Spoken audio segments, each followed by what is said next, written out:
J'avais économisé pendant 3 ans pour ce voyage. La veille de notre vol, ma mère, Nathalie, a appelé et a dit « Tu dois garder les enfants de ta sœur, Chloé ». Mon père, Marc, a pris le téléphone et a dit « La famille passe avant tout ». J'ai dit « Non » et je suis monté dans l'avion quand même. Quand nous avons atterri, j'avais 38 appels manqués, et le dernier SMS de Chloé disait « Ils sont à ta porte ». Nous avons atterri un peu après 16 heures, heure de Reykjavik, et je n'ai allumé mon téléphone que lorsque nous étions au carrousel à bagages. Mon amie a vu mon visage avant que je ne dise un mot. « C'est grave », a-t-elle dit. 38 appels manqués. Ma mère, 9 fois. Mon père, 4, un numéro que je ne reconnaissais pas, 3 fois, le tout en l'espace de 12 minutes, et un SMS de Chloé envoyé alors que nous étions quelque part au-dessus de l'Atlantique, sans aucun signal. Ils sont à ta porte.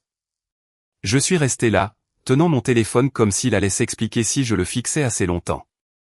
Mon ami a retiré ma valise du carrousel parce que je n'allais manifestement pas le faire. J'ai écouté le premier message vocal de ma mère, Nathalie, là, dans le terminal. D'autres voyageurs se déplaçaient autour de nous comme l'eau autour d'un rocher. « Où es-tu ? Pourquoi ne réponds-tu pas ? Tu dois m'appeler dès que tu reçois ça. C'est grave. » Sa voix faisait ce qu'elle fait quand elle pleure et essaie de ne pas le montrer. Je ne l'ai pas rappelé en premier. J'ai appelé le numéro inconnu parce que le fait que ce ne soit pas un nom que je reconnaissais me donnait l'impression que c'était celui qui me dirait le plus probablement la vérité sans parti pris. Un homme a décroché à la deuxième sonnerie et s'est identifié comme un officier de police de ma ville. « Êtes-vous la propriétaire au ?» Il a lu mon adresse. « Oui. » « D'accord. Tout le monde est en sécurité. Je tiens à le dire d'emblée pour que vous ne paniquiez pas pendant les 5 prochaines minutes, où que vous soyez. » J'étais déjà en panique. Je lui ai demandé ce qui s'était passé. Il m'a dit qu'un peu après 8 heures ce matin-là, une voiture s'était arrêtée devant ma maison. Ma sœur, Chloé, était sortie avec ses 2 enfants, mon neveu, Léo, qui a 7 ans, et ma nièce, Manon, qui vient d'avoir 5 ans, ainsi que quelques sacs à dos et un petit sac. Elle les avait conduits jusqu'au porche, avait frappé et leur avait dit que leur tante sortirait tout de suite. Elle était probablement encore sous la douche. « Attendez juste ici. » Puis elle était remontée dans la voiture et était partie. « Vous n'étiez pas à la maison » a dit l'officier. Ce n'était pas vraiment une question. J'étais déjà à l'aéroport. J'étais parti presque 2 heures avant cela, n'est-ce pas? Un voisin a remarqué les enfants sur le porche environ 20 minutes plus tard. C'était une matinée froide. Ils portaient des vestes légères. Mon neveu, Léo, a apparemment donné sa veste à sa petite sœur à un moment donné. Quelque chose dans ma poitrine s'est noué en entendant cela. Un enfant de 7 ans donnant sa propre veste parce qu'aucun adulte n'était encore apparu. Le voisin a frappé à votre porte, n'a rien obtenu, a vu que la maison était sombre et a appelé. L'officier a continué. Nous avons essayé de joindre votre sœur. Directement sur la boîte vocale. Nous avons ensuite essayé vos parents puisque le voisin les a reconnus lors d'un barbecue il y a quelque temps. Vos parents nous ont dit que votre sœur voyageait pour le travail. Une conférence? Ils pensaient quelque part hors de l'État. Elle n'a pas de travail qui l'envoie à des conférences, ai-je dit. Avant d'avoir vraiment réfléchi si c'était quelque chose que je devais dire à un officier de police au téléphone. Notez, a-t-il dit d'un ton qui me disait qu'il se posait déjà la même question. Il y avait un sac avec les enfants, quelques jours de vêtements, un emploi du temps écrit, des informations médicales, l'inhalateur de votre nièce, Manon, une liste d'allergies, assez détaillée pour quelque chose qui semblait s'être produit à la dernière minute. Mais je ne vais pas trop y lire pour l'instant. Je ne l'ai pas fait non plus. Pas vraiment. Debout dans un aéroport avec le décalage horaire qui s'installait et mon pouls toujours trop rapide. J'ai rangé le détail sans savoir que c'était ce que je faisais. Votre sœur a mentionné une fois qu'elle serait joignable en cas d'urgence, a dit l'officier. Cela ressemblait à une urgence. J'ai besoin d'une minute, lui ai-je dit. Et je le pensais littéralement. Il m'a donné sa ligne directe et m'a dit qu'une travailleuse sociale du comté me contacterait probablement étant donné l'âge des enfants et le temps qu'ils avaient passé sans surveillance, et que c'était standard, pas quelque chose dont il fallait s'alarmer spécifiquement, juste un processus. J'ai raccroché et je suis resté là pendant que mon ami tenait nos 2 valises et ne disait rien, ce dont j'étais reconnaissante. Tu dois rentrer, a-t-elle demandé finalement. Ils sont en sécurité. Il a dit qu'ils sont en sécurité. Je le disais autant pour moi que pour elle. Ce n'est pas ce que j'ai demandé. Je n'ai pas répondu tout de suite. Autour de nous, le hall des arrivées avait ce calme particulier de fin d'après-midi d'un petit aéroport. Une faible lumière d'hiver à travers les fenêtres bien qu'il soit à peine plus de 16 heures. Je me suis laissé rester dans cette étrangeté pendant une seconde au lieu des 38 appels manqués qui brillaient encore sur mon écran. Je dois appeler ma sœur, Chloé, ai-je dit. Puis ma mère, Nathalie, dans cet ordre, afin d'obtenir une réponse directe d'au moins l'une d'elles avant que la version avec plus de pleurs ne commence. J'ai appelé Chloé en premier. Ça a sonné 4 fois et est tombé sur sa boîte vocale. Je n'ai pas laissé de message. J'ai envoyé un SMS à la place. Où es-tu? La police a trouvé les enfants devant ma maison. Appelle-moi. La réponse est arrivée presque instantanément comme si elle avait tenu son téléphone en attendant de voir ce que je dirais. Je t'ai dit que j'avais besoin d'aide. Tu as choisi des vacances. Ne sois pas choqué qu'il y ait des conséquences. Je l'ai lu 2 fois, puis une 3e, parce que quelque chose dans le phrasé, conséquences, comme s'il s'agissait d'une leçon plutôt que d'une urgence à gérer m'a interpellé d'une manière que je n'avais pas encore les mots pour décrire. Je n'ai pas répondu. J'ai appelé ma mère, Nathalie, à la place et j'ai laissé sonner exactement une fois avant qu'elle ne décroche, comme si elle avait elle aussi tenu son téléphone. Dieu merci, a dit ma mère avant même que j'aie pu dire bonjour. Où étais-tu? Tu dois rentrer à la maison.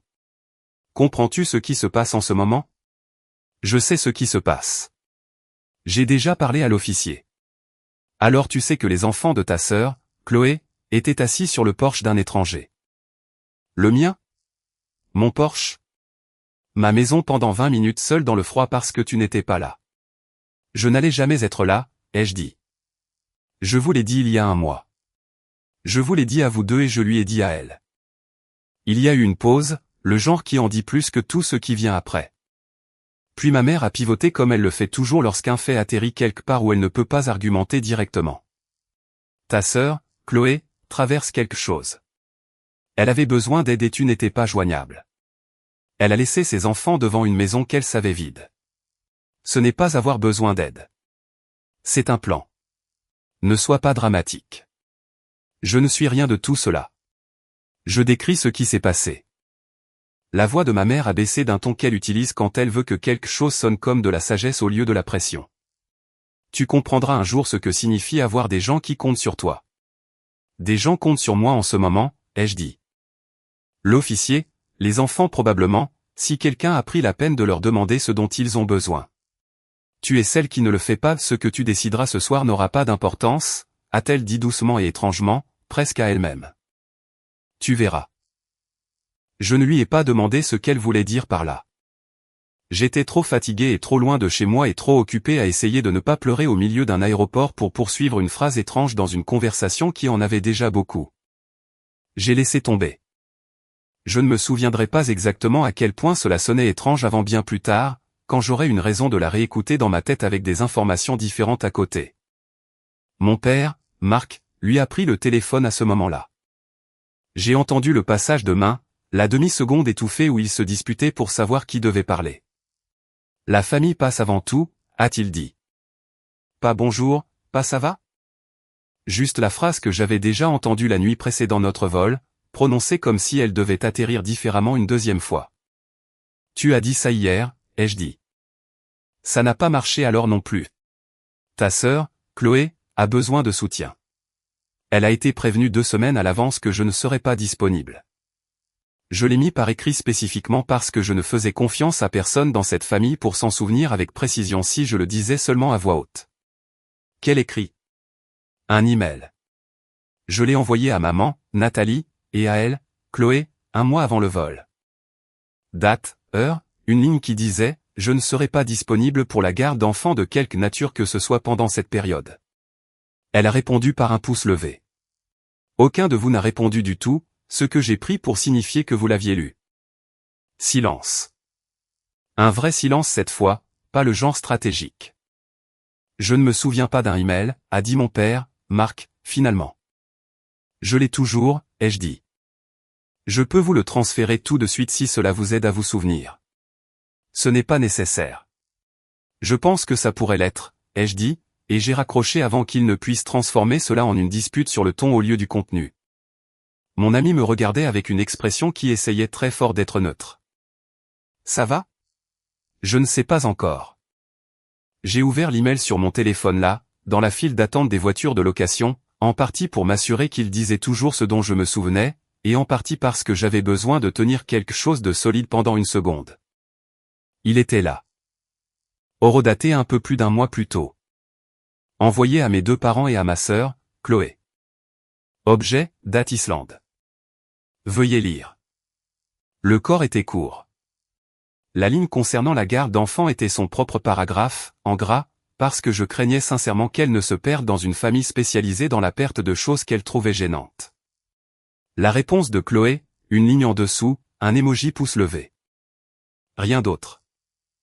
Pas de questions, pas d'objection. Pas de « ça ne me va pas ». On peut en parler? Juste un accusé de réception qui n'avait apparemment rien signifié du tout quand cela comptait. J'ai transféré tout le fil à moi-même avec un nouvel objet, preuve, faute de meilleurs mots, et j'ai rangé mon téléphone. Nous avons roulé vers la côte dans une obscurité quasi totale, les phares ne captant rien d'autre qu'une route vide. Je n'arrêtais pas de penser à la phrase que ma mère, Nathalie, avait utilisée. Ce que tu décideras ce soir n'aura pas d'importance. À l'époque, je l'avais lu comme le genre de choses vagues et blessées que les gens disent quand ils perdent un argument et veulent que la perte sonne comme de la patience à la place. Il faudrait un certain temps avant que je ne la comprenne comme quelque chose de plus proche d'un fait qu'elle avait déjà en main. Nous avons enregistré notre arrivée à la maison d'hôte un peu après 20 heures. Mon ami est allé chercher de la nourriture.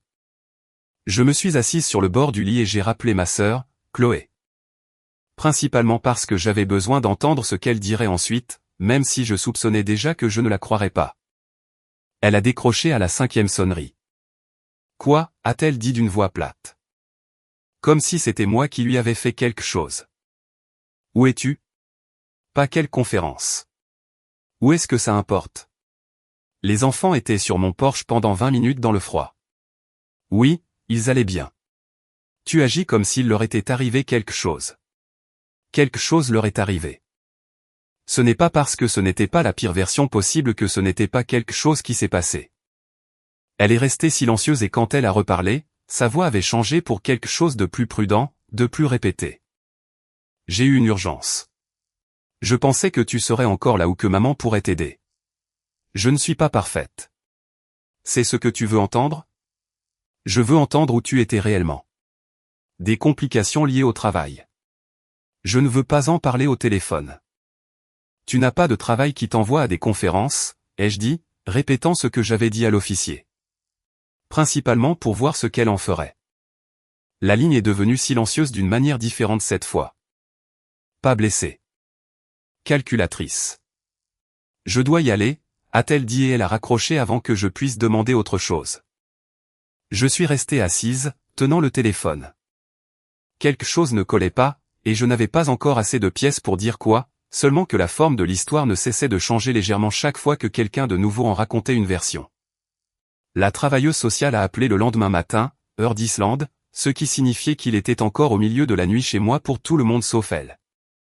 Elle s'est présentée, m'a donné un numéro de dossier et m'a demandé si je voulais répondre à des questions d'antécédents sur ma sœur, Chloé. J'ai dit oui avant qu'elle ne termine la phrase. Depuis combien de temps ce schéma existe-t-il, a-t-elle demandé. Pas cet incident spécifiquement, le plus large. Elle vous demande de l'aide avec les enfants à court terme d'une manière qui vous met dans une position difficile. Des années, ai-je dit. C'était des petites choses, une heure qui se transformait en une nuit.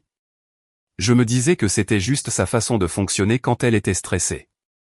Avez-vous déjà discuté de ce schéma avec vos parents? Constamment.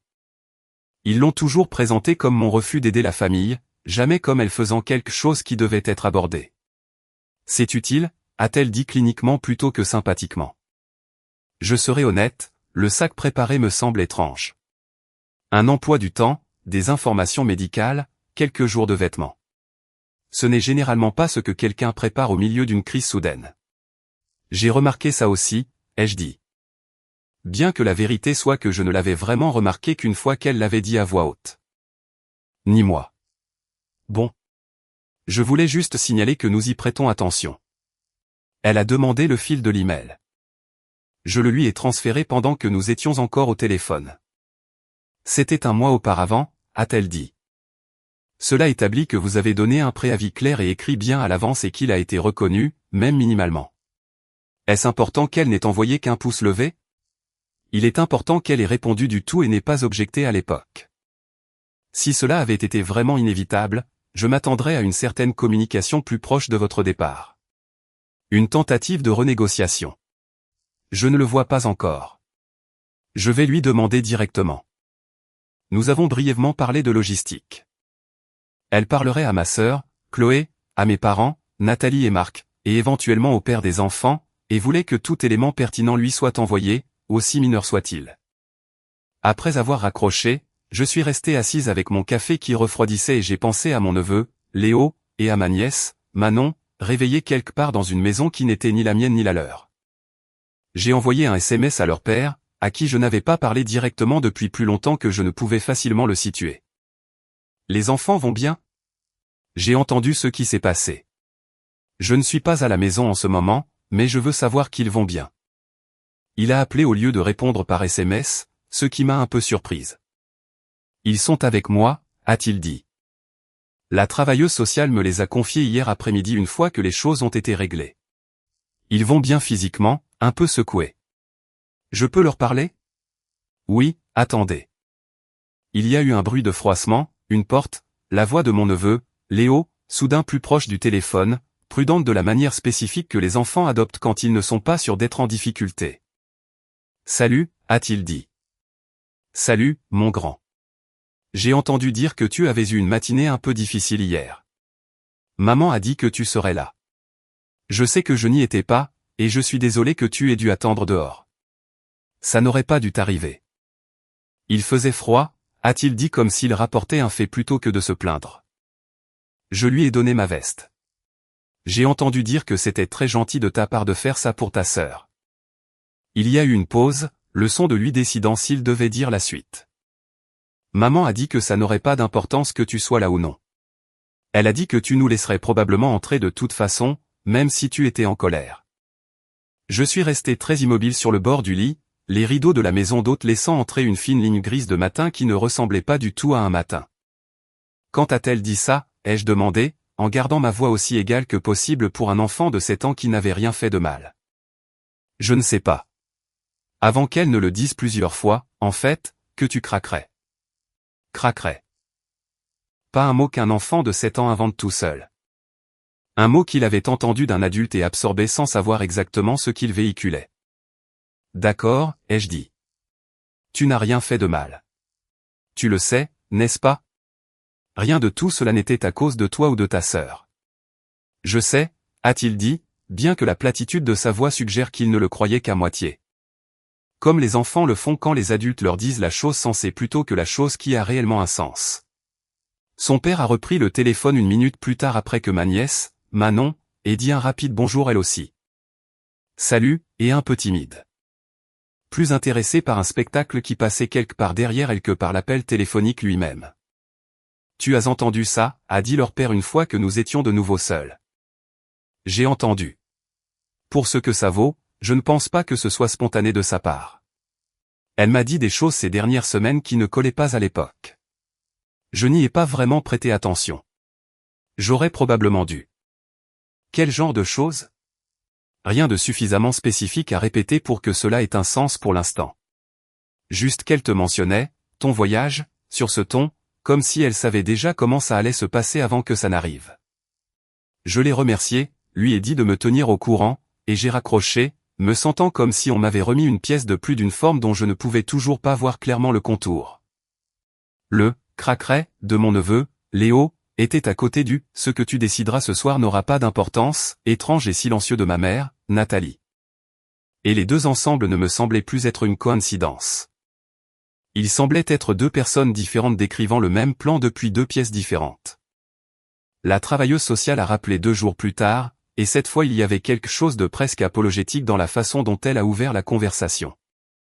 Je veux vous donner une mise à jour et je veux être prudente dans la façon dont je la formule parce que je ne veux pas que vous pensiez que cela clôture le dossier. Ce n'est pas le cas. Mais il y a un contexte que je pense que vous devriez avoir. D'accord. Votre sœur, Chloé, a été licenciée de son emploi 3 semaines avant votre vol. Il n'y a pas eu de conférence. Il n'y a pas eu de conférence dans le calendrier de cette entreprise depuis des mois. Selon les RH, à qui j'ai parlé directement. Je suis resté assise avec ça pendant une seconde, attendant de voir ce que cela ferait à la colère que je portais depuis l'aéroport. Elle s'est légèrement adoucie contre ma volonté. Elle a dit aux gens, des amis, apparemment vos parents, Nathalie et Marc, peut-être les enfants eux-mêmes, qu'elle avait toujours le poste. Agir comme si elle avait une journée de travail, s'habiller, quitter la maison, revenir à une heure normale pendant 3 semaines. C'est à cela que ça ressemble. Je pense que la perte du poste l'a frappée plus durement qu'elle ne l'a laissé voir à quiconque. Et je pense que le matin où elle a déposé les enfants chez vous était moins un plan et plus un effondrement. Elle avait dit à tout le monde qu'elle serait en voyage pour le travail. Quand le jour est réellement arrivé et qu'elle n'avait nulle part où être et pas de garde d'enfants, je suppose qu'elle a paniqué et a opté par défaut pour le seul endroit qu'elle pensait les prendre en charge. Même sans qu'elle soit là. Ça n'explique pas le sac, ai-je dit. L'emploi du temps, les informations médicales. Vous avez dit vous-même que ce n'était pas le genre de choses que quelqu'un prépare dans la panique. Cela ne l'explique pas entièrement. Non, il est possible qu'elle ait commencé à le préparer quelques jours plus tôt comme une éventualité générale et qu'il ait juste été utilisé dans des circonstances différentes de celles qu'elle avait initialement prévues.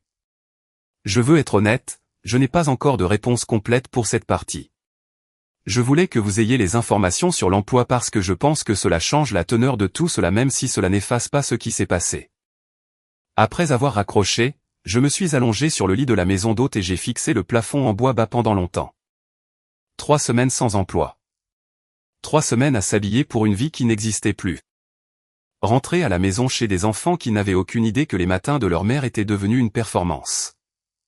J'ai pensé à ce que cela devait ressentir. La solitude spécifique de maintenir un mensonge aussi élaboré, seul, sans personne à qui le dire.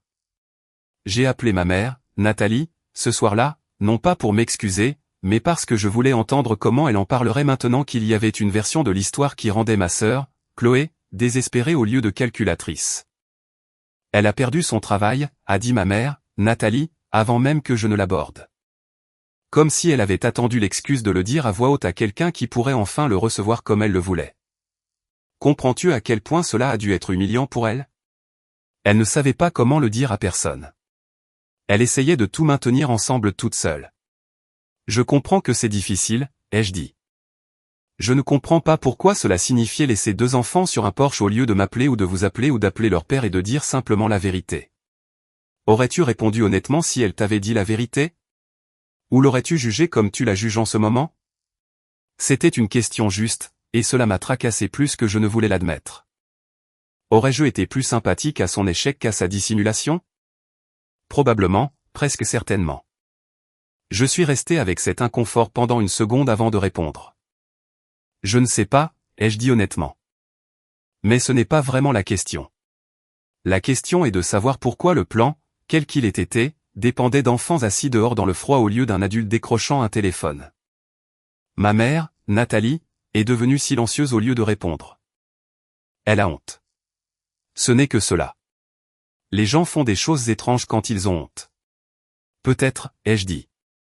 J'ai raccroché en ressentant quelque chose que je ne m'attendais pas à ressentir, à savoir le doute. Pas le doute sur ce qui s'était passé. Les faits du matin étaient les faits. Des enfants sur un porche froid, une maison vide, un mensonge sur une conférence, mais le doute sur la force avec laquelle je m'étais accroché à ma colère contre ma sœur, Chloé, spécifiquement. Par rapport à la forme plus douce et plus triste d'une femme qui avait perdu son emploi et ne savait pas comment le dire. J'en ai parlé à mon ami pendant le dîner, en tournant le détail du sac à haute voix, ayant besoin de le dire à quelqu'un qui n'était pas déjà émotionnellement impliqué dans le résultat. L'histoire du travail a du sens, a-t-elle dit prudemment. La façon dont les gens parlent quand ils peuvent dire que vous voulez qu'on vous dissuade de quelque chose, mais que vous avez le droit de ressentir 2 choses. Être désolé pour elle et ne pas être d'accord avec ce qui est arrivé aux enfants, ce ne sont pas des opposés. Je sais. Je pense que je voulais juste une version où je pouvais me sentir simplement en colère au lieu d'être en colère et coupable de cette colère en même temps. C'est la majeure partie de la vie adulte, malheureusement. J'ai laissé les informations du jour s'installer au lieu de les forcer dans une forme pour laquelle elles n'étaient pas prêtes. Quelque part chez moi, ma sœur, Chloé, vivait dans les décombres d'un travail qu'elle avait prétendu exister encore pendant 3 semaines. Quelque part chez moi, 2 enfants s'adaptaient à une maison qui n'était pas celle de leur mère. Et quelque part au milieu de tout cela se trouvait un détail sur un sac soigneusement emballé que personne, y compris la travailleuse sociale, n'avait encore réussi à expliquer. Je me suis dit que ce serait probablement tout ce qu'il en serait. Une réponse avec un petit écart, le genre que chaque histoire réelle a, le genre que l'on finit par ne plus creuser parce que creuser ne change rien. Je me suis trompé sur ce point, mais je ne le saurai que quelques jours plus tard. Les jours qui ont suivi se sont installés dans un rythme étrange. Nous avons continué le voyage principalement parce qu'il n'y avait pas de version de rester à la maison d'hôte et de rafraîchir mon téléphone toutes les 10 minutes qui aiderait qui que ce soit chez moi. Nous sommes allés voir une cascade un matin, le genre de chose pour laquelle j'avais planifié tout ce voyage. Et je me suis tenu devant elle, ne ressentant presque rien. Comme si les 3 ans d'économie qui m'avaient amené là appartenaient à une version légèrement différente et moins compliquée de moi-même. Mais le sac continuait de me déranger. Pas au premier plan de ma pensée. Je ne restais pas éveillé à y réfléchir, mais comme un bourdonnement bas et constant sous tout le reste. La façon dont une question sans réponse a tendance à se poser une fois que l'on a remarqué qu'elle est sans réponse, un emploi du temps, des informations médicales, quelques jours de vêtements. La travailleuse sociale elle-même avait dit que ce n'était pas typique d'une panique du jour même. J'ai commencé à faire quelque chose que je n'avais pas consciemment décidé de faire, à savoir relire d'anciens messages, non pas pour confronter qui que ce soit, non pas pour appeler ma sœur, Chloé, pour l'accuser de quoi que ce soit que je ne pouvais pas encore prouver. Juste pour lire des SMS des 2 derniers mois, des discussions de groupe que je parcourais et archivais habituellement, tout ce qui pourrait me dire quelque chose sur ce que ma famille savait réellement avant ce matin-là plutôt que ce qu'ils avaient dit savoir après. J'ai trouvé un message de ma mère, Nathalie, envoyé à une petite discussion de groupe familial environ 10 jours avant mon vol que j'avais apparemment jeté un coup d'œil et écarté à l'époque comme une conversation ordinaire. Il disait, nous devrions parler de plans de secours pour la semaine où elle sera absente au cas où des choses surviendraient avec les enfants. Je suis resté avec ça un long moment. Des plans de secours, pas une liste de contacts d'urgence, pas une mention passagère, une reconnaissance spécifique 10 jours à l'avance que quelque chose impliquant les enfants et mon absence pourrait nécessiter une planification. Personne n'avait répondu à ce message dans le fil, ou s'il l'avait fait, ce n'était pas dans la discussion de groupe, ce qui signifiait que s'il y avait une réponse, elle avait eu lieu quelque part que je ne pouvais pas voir.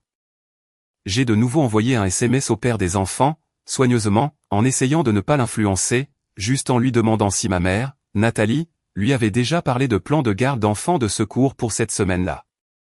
Pas que je me souvienne, a-t-il répondu. Mais elle m'a appelé la semaine d'avant, me demandant si je serais libre ce vendredi spécifiquement. Je lui ai dit que j'avais déjà les enfants ce week-end-là selon notre emploi du temps, donc ça n'aurait pas été un problème de mon côté.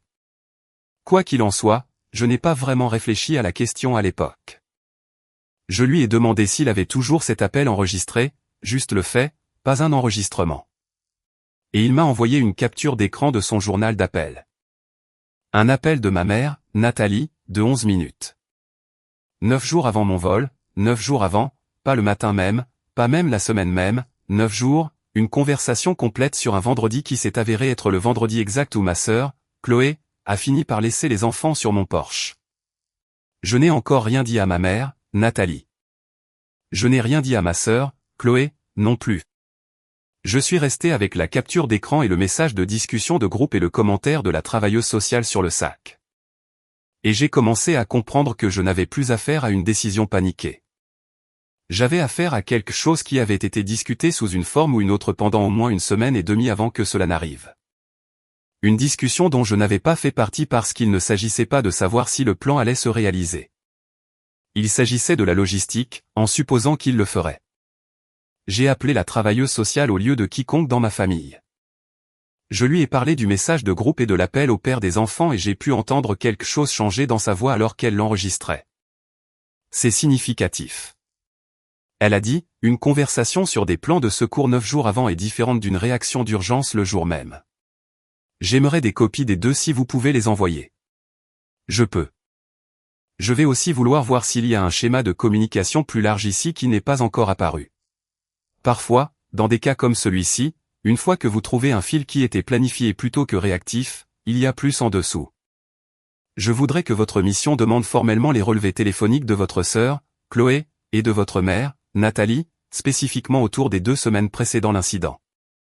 C'est une étape plus invasive, et je veux être transparente sur le fait que je dois la justifier. Mais d'après ce que vous venez de me dire, je pense qu'il y a suffisamment d'éléments ici. Faites-le, ai-je dit sans hésiter. Et ce n'est qu'après que je me suis demandé si une petite partie de moi avait voulu hésiter par loyauté envers la version de ma famille à laquelle je m'étais accroché par habitude plutôt que par preuve. Je vous contacterai dès que j'aurai quelque chose, a-t-elle dit. Cela peut prendre quelques jours. Veuillez ne pas confronter votre sœur ou votre mère entre-temps. S'il y a plus à découvrir ici, je ne veux pas que quiconque ait la chance d'aligner ces histoires avant que nous ne voyions le compte rendu réel de ce qui a été dit. J'ai accepté cela aussi, et j'ai raccroché, ressentant quelque chose auquel je ne m'attendais pas. Pas de la vindication exactement, pas encore. Mais la constance silencieuse et spécifique de détenir enfin une information qui comptait au lieu de me voir remettre la version édulcorée des événements de tout le monde après cela. Mon ami m'a trouvé assise sur les marches de la maison d'hôte ce soir-là, mon téléphone face contre terre à côté de moi. On dirait que tu as trouvé quelque chose, a-t-elle dit. Je crois que oui. Je ne sais pas encore à quoi cela aboutit. Tu vas leur dire quelque chose? Pas encore, ai-je dit. Je veux savoir ce que ça dit réellement avant de laisser qui que ce soit me faire douter de ce que ça dit. 3 jours se sont écoulés avant que la travailleuse sociale ne rappelle. Et pendant cet intervalle, ma famille a semblé sentir, de la manière dont les familles le font sans qu'on leur dise quoi que ce soit directement, que quelque chose avait changé. Ma mère, Nathalie, a appelé 2 fois, les 2 fois avec une douceur dans la voix qui n'était pas là lors de la première série d'appels. Je voulais juste prendre de tes nouvelles, a-t-elle dit la première fois. Je sais que les choses ont été tendues. Je t'aime. Tu le sais. Quoi qu'il arrive, j'ai répondu quelque chose de peu engageant, en veillant à ne rien laisser transparaître. Me souvenant des instructions de la travailleuse sociale de ne laisser personne aligner ses histoires avant que le dossier n'arrive. Mon père, Marc, a appelé une fois. Plus bref, plus transactionnel. Ta mère, Nathalie, s'inquiète pour toi, a-t-il dit, ce qui m'a semblé une étrange façon d'exprimer son inquiétude pour quelqu'un qui se trouvait de l'autre côté de l'océan par rapport à tout cela. Elle pense que tu t'éloignes de la famille à cause de ça. Je ne m'éloigne de rien. J'attends de comprendre ce qui s'est réellement passé. Ce qui s'est réellement passé, c'est que ta sœur, Chloé, a fait une erreur et que tout le monde la traite comme une criminelle. Est-ce ce que tout le monde fait? Ai-je dit d'une voix plate. Pas vraiment une question. Et il n'a pas eu de réponse pour cela ou n'a pas voulu en donner une au téléphone. Ma sœur, Chloé, n'a pas appelé du tout, ce qui était en soi une forme d'information. Soit elle n'avait plus rien à dire, soit elle attendait de voir ce qui allait ressortir avant de décider quelle version d'elle-même présenter ensuite. Nous avons passé ces 3 jours à faire ce que les touristes font à contre-cœur. Nous avons longé la côte sud. Je me suis tenu sur du sable noir avec le vent qui traversait 3 couches de vêtements et j'ai pensé plus d'une fois à quel point il était étrange d'être dans un endroit aussi beau tout en portant quelque chose d'aussi irrésolu. Mon ami ne m'a pas poussé à en parler plus que je ne le voulais, ce dont j'étais reconnaissante d'une manière que je n'ai pas pleinement exprimée avant bien plus tard. L'appel de la travailleuse sociale est arrivé le 4e jour, tôt le matin, avant même que je n'ai pris un café. J'ai les relevés téléphoniques, a-t-elle dit. Je veux vous les exposer avant que vous ne les voyiez directement parce qu'une partie sera difficile. D'accord. Il y a un échange de SMS entre votre mère, Nathalie, et votre sœur, Chloé, 11 jours avant votre vol qui vous fait spécifiquement référence. Votre mère, Nathalie, écrit, si elle dit non, nous appliquons le plan de vendredi de toute façon. Elle finira par revenir sur sa décision quand elle les verra. Votre sœur, Chloé, répond, je cite, d'accord, mais si elle ne revient pas sur sa décision, alors quoi? Votre mère, Nathalie, répond. Je cite, elle le fait toujours. Ne t'inquiète pas, je n'ai rien dit pendant un instant. Je m'attendais à quelque chose, une confirmation que cela avait été discuté plutôt qu'improvisé, mais la formulation spécifique a atterri différemment de ce à quoi je m'étais préparé. Elle le fait toujours. Ne t'inquiète pas. Aucune préoccupation pour le bien-être des enfants dans cet échange. Un calcul sur ma prévisibilité. Il y a plus, a dit la travailleuse sociale doucement, comme si elle pouvait dire que j'avais besoin d'une seconde avant la suite. Il y a un message de votre sœur, Chloé, à votre mère, Nathalie, 4 jours avant le vol qui dit « Je n'aime toujours pas ça si elle prend vraiment l'avion ». Votre mère, Nathalie, répond, je cite, « Peu importe si elle prend l'avion. Le but n'est pas de l'arrêter. Le but est qu'elle revienne. » Je suis resté avec cette phrase plus longtemps qu'avec toutes les autres. Peu importe si elle prend l'avion. Le but n'est pas de l'arrêter.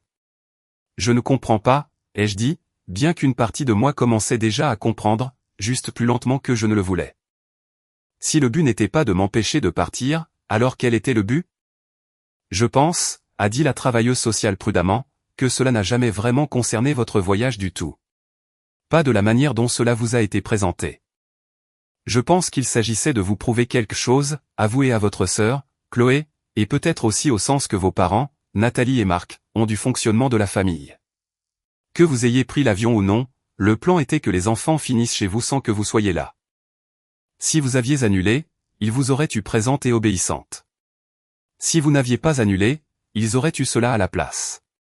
Une crise avec votre nom attaché, quoi qu'il arrive. Donc, ce que je décidais n'avait pas d'importance, ai-je dit, entendant les mots exacts de ma propre mère, Nathalie, me revenir de ce premier appel téléphonique à l'aéroport. Ce que tu décideras ce soir n'aura pas d'importance. Tu verras. On dirait que votre mère, Nathalie, vous l'a dit directement avec d'autres mots, et que vous n'aviez pas encore l'information pour savoir qu'elle le pensait littéralement. J'ai pensé à mon neveu, Léo, au téléphone quelques jours plus tôt, me disant que sa mère avait dit que ça n'aurait pas d'importance que je sois là ou non, que je les laisserais probablement entrer de toute façon, même si j'étais en colère. Craquerait, a-t-il dit, un mot transmis d'une conversation d'adulte qu'il n'était pas censé pouvoir répéter avec une telle précision. Rien de tout cela n'avait jamais dépendu de ma réponse. Ni le billet d'avion, ni l'email avec son paragraphe en gras, ni le mois de préavis clair que j'avais donné par écrit spécifiquement parce que je ne faisais confiance à personne pour s'en souvenir avec précision autrement. Ils avaient lu le préavis. Ils en avaient discuté. Et puis ils avaient élaboré un plan qui fonctionnait, quoi que je fasse avec l'information, parce que l'information n'était en réalité jamais la variable qu'ils cherchaient à contrôler. Que se passe-t-il maintenant, ai-je demandé une fois que je pus de nouveau faire confiance à ma voix. Maintenant, j'ai une documentation de préméditation impliquant 2 enfants vulnérables coordonnés entre 2 adultes, dont l'un est le parent des enfants en question. Cela change considérablement la donne. Je devrais reparler formellement à votre mère, Nathalie, et à votre sœur, Chloé, avec ce dossier sous les yeux. Je voulais que vous l'entendiez de moi directement d'abord avant que cela ne devienne une partie d'un dossier plus large auquel d'autres personnes auront éventuellement accès. Je l'ai remercié, j'ai raccroché et je suis resté assise sur le bord du lit de la maison d'hôte pendant un long moment sans bouger. La faible lumière grise du matin islandais ne faisait rien pour rendre tout cela plus réel ou moins réel qu'il ne l'était déjà. Je n'ai pas appelé ma mère, Nathalie. Je n'ai pas appelé ma sœur, Chloé, non plus. Il ne me restait rien à dire à l'une ou l'autre qui aurait mieux atterri que ce que le dossier avait déjà révélé. La travailleuse sociale a rappelé 2 jours plus tard pour me dire qu'elle les avait rencontrées toutes les 2 formellement avec le fil des messages devant elle. Ma sœur, Chloé, avait brièvement essayé de dire que les messages étaient sortis de leur contexte, que le plan de vendredi signifiait quelque chose de complètement différent. Ma mère, Nathalie, n'avait pas du tout essayé d'expliquer. Elle était restée silencieuse, a dit la travailleuse sociale, d'une manière qui ressemblait moins à de l'innocence et plus à quelqu'un qui n'avait finalement plus d'aversion à offrir. La conclusion est qu'il s'agissait d'un placement coordonné de 2 mineurs dans un arrangement instable et sans surveillance, planifié à l'avance et exécuté quelle que soit votre réponse. Elle m'a dit que cela allait dans le dossier permanent. Les arrangements de garde étaient réexaminés. Leur père avait demandé la garde principale et, compte tenu de tout ce qui figurait désormais au dossier, je m'attendais à ce que cela soit accordé. J'ai demandé si ma mère, Nathalie, ferait face à quelque chose de formel. Probablement pas au pénal, mais ce dossier la suivra dans toute future procédure de garde, toute future préoccupation concernant le bien-être. Cela compte, même si cela ne semble pas grand-chose aujourd'hui. Je l'ai remercié et j'ai raccroché et je suis resté avec l'étrange platitude d'avoir enfin une réponse qui ne ressemblait pas tant à un triomphe qu'à une simple exactitude. Vrai, d'une manière qu'aucun des appels téléphoniques de cette première nuit n'avait été.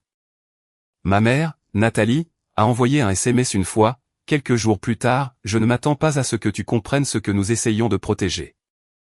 Je n'ai pas répondu. Il n'y avait plus de version de cette phrase à laquelle je devais une réponse.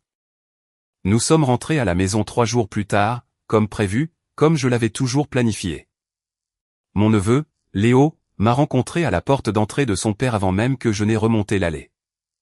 Déjà en train de parler, déjà en train de me raconter un jeu vidéo auquel il avait joué, comme si le Porsche et le froid, et les 20 minutes s'étaient pliés dans un petit compartiment que les enfants sont capables de construire pour les choses que les adultes leur confient.